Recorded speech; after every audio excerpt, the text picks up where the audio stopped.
আলহামদুলিল্লাহ।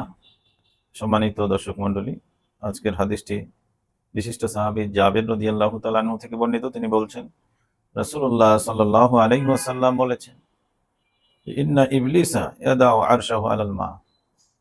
ইবলিস তার যে সিংহাসন আছে, সিংহাসনকে সমুদ্রের পানির উপরে স্থাপন করে আর সেখানে বসে থেকে সুম্মা ইয়াবআসু সারায়াহু, তার বিভিন্ন চেলাচামটা বা তার অনুসারী তাদেরকে দলে দলে মানুষের মধ্যে পাঠিয়ে দেয়, মানুষের সমাজে পাঠিয়ে দেয় বিভ্রান্ত করার জন্য, ফিতনা সৃষ্টি করার জন্য।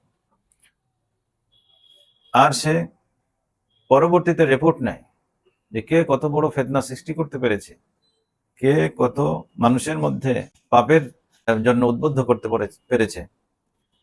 এই খোঁজ খবর পরবর্তীতে নেয়, অর্থাৎ রিপোর্ট গ্রহণ করে। ইবলিস এক এক করে শুনতে থাকে যে তোমরা কে কি করেছো।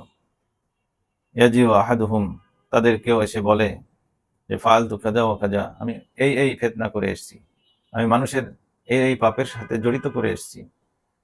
তখন ইবলিস বলে, মা সানাআতা শাইআ, তুমি উল্লেখযোগ্য সেরকম কিছু করতে পারোনি। এইভাবে এক একজনকে জবাব দেয়। অথবা আরেক অনুসারী, ইবলিসের অনুসারী এসে বলে যে ইয়াজিউ আহাদুহুম ফায়াকুলু মা তারাকতুহু হাত্তা ফাররাকতু বাইনাহু ওয়া বাইনা ইমরাতি, আমি স্বামী স্ত্রীর মধ্যে দ্বন্দ্ব বাঁধিয়েছি, ফিতনা সৃষ্টি করেছি, এমনকি তাদের মধ্যে বিবাহ বিচ্ছেদ করে ফেলেছি, তাদের সম্পর্ককে বিচ্ছিন্ন করে ফেলেছি, অর্থাৎ তালাক দেওয়ার ব্যবস্থা করে ফেলেছি। এই কথা শোনার পরে ইবলিস খুব খুশি হয় এবং তাকে বাহবা জানায়। তাকে বলে, তুমি প্রকৃত ফিতনা, বড় ফিতনাটা সৃষ্টি করতে পেরেছো, এবং তার মর্যাদা তার কাছে বাড়িয়ে দেয় ইবলিস।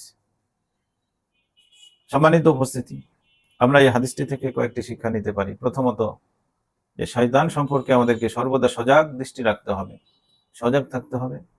দ্বিতীয়ত, শয়তান বড় ফিতনাগুলো সৃষ্টি করার জন্য চেষ্টাই থাকে।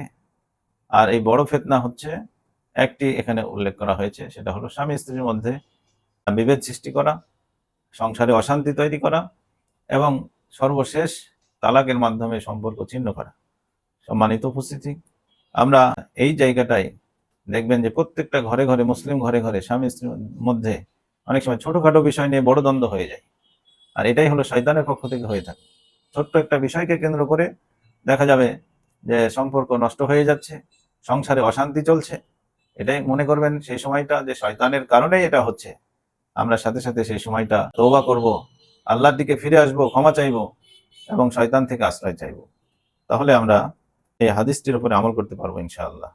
আজকের হাদিসটি সহিহ মুসলিম থেকে বর্ণিত হয়েছে, হাদিস নাম্বার ৭২৮৪।